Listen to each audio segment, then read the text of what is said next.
Bonjour à vous, j'espère que vous allez bien. C'est Romain Risseau, votre expert ChatGPT de la transformation digitale qui vous parle et je vais vous présenter un truc super que j'ai présenté à un client il y a quelques jours et je me suis dit qu'il fallait le partager gratuitement parce que c'était tellement simple, tellement génial et tellement évident. Voilà, je voulais vous faire une démo. Alors le principe, c'est l'utilisation de l'outil Claude 2 qui est donc l'équivalent de ChatGPT, mais sur un outil qui est capable de lire les fichiers. Bon. Alors, qu'est-ce que ça change dans mon exemple? Vous allez le voir assez rapidement.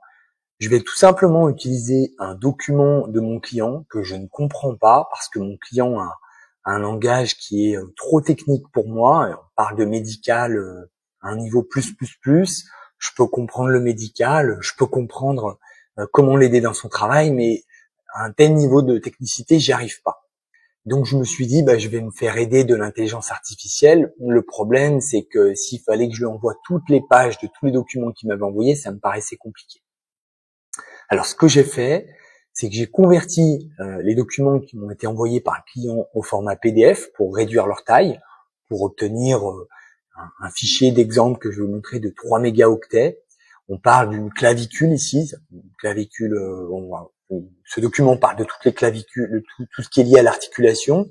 Et moi, mon rôle dans cette histoire, c'est de l'accompagner sur la dimension ingénierie pédagogique, c'est-à-dire quel type de questions on va pouvoir poser aux apprenants et dans quel format de quiz interactif on va pouvoir le faire. Le problème, c'est que comme je comprends rien au fichier, voilà. Donc j'ai d'abord converti ce document en PDF et puis je l'ai chargé sur Claude. Je vais vous montrer ça dans un instant.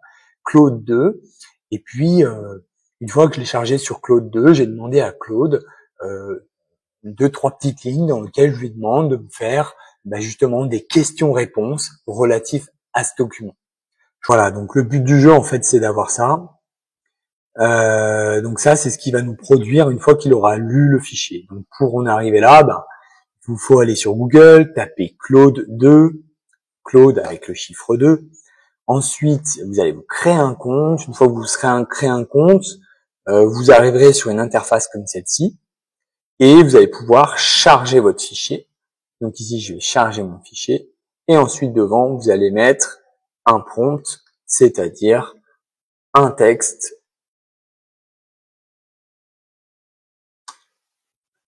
Voilà. Sur la base de ce fichier, plus spécifiquement des slides 3, 5, 6, propose-moi une dizaine de quiz simples portant sur la partie osseuse. Alors j'ai dit partie osseuse parce que sinon il part sur la partie musculaire par expérience, avec 4 réponses possibles à chaque fois et de tout dans un tableau Excel. Donc là, il part dans sa réponse. Alors sa réponse, elle est bien parce qu'elle est prête à être copiée-collée. C'est juste que là, pour notre démo à nous, elle est pas très sympathique parce qu'elle est noir sur blanc dans un tableau un peu bizarre qu'il faut scroller. Donc du coup, faut pas hésiter après à lui dire ce que je lui ai mis là. Fais-nous tout cela dans un tableau, s'il te plaît. Comme ça, après, voilà, fais-nous ça dans un tableau STP. Et là, après, il vous fait ça dans un tableau. Donc, que vous pouvez copier-coller sur Excel ou Google Sheet et donc de ce fait l'importer dans vos outils d'évaluation ou autres. Bon, alors la démo ici, elle portait sur la création d'une évaluation sur la base d'un document, mais en réalité le sujet il n'est pas là. Le sujet il est comment, sur la base d'un document sur lequel j'ai un temps limité et une capacité intellectuelle limitée à comprendre, comment est-ce que je vais pouvoir en extraire une synthèse? Comment est-ce que je vais pouvoir en extraire immédiatement un résultat qui va m'être immédiatement opérationnel dans mon quotidien? Donc moi, en l'occurrence, mon client me demande ce que j'en pense et une fois de ce que j'en pense, comment je verrai les choses sur ceci, cela. Tu parles, j'en suis encore au stade où j'ai même pas compris ton fichier, je vais le relire 10 fois. Et évidemment, en plus, c'est un temps qui est à déduire du temps de production, en fait, ce temps d'analyse, ce temps d'incompréhension, etc.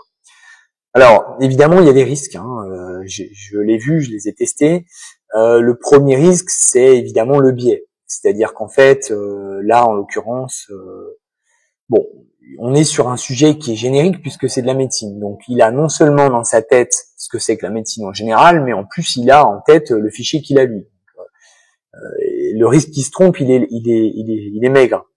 Mais si par contre ça avait été un fichier qui avait porté sur un point spécifique et donc il aurait eu qu'une seule source d'information, là ça aurait été un petit peu plus délicat pour lui de pas se tromper. C'est-à-dire qu'il aurait pu faire des biais.